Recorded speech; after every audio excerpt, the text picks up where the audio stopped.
Now, there's a lot of different types of dogs that you can have on a farm. So I have 2 types, and this is my experience with them. Now, although many different dogs can do many different types of tasks, getting a breed for specific roles really matters. I have 2 Great Pyrenees. They are awesome livestock dogs. And the reason why I have 2 is because one dog will go off and attack or scare off potential threats, while the other one stays with the animals. They're very gentle and very loving to those that they know.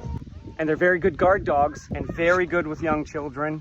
They don't let strange animals or strange people on our property. And they've imprinted on all of our animals, our goats, our alpacas, our birds, and our kittens even. They even keep the deer off of our property, which needs to happen because we have alpacas and meningeal worm spread here in Tennessee. We also have this perfect border collie. She was born deaf.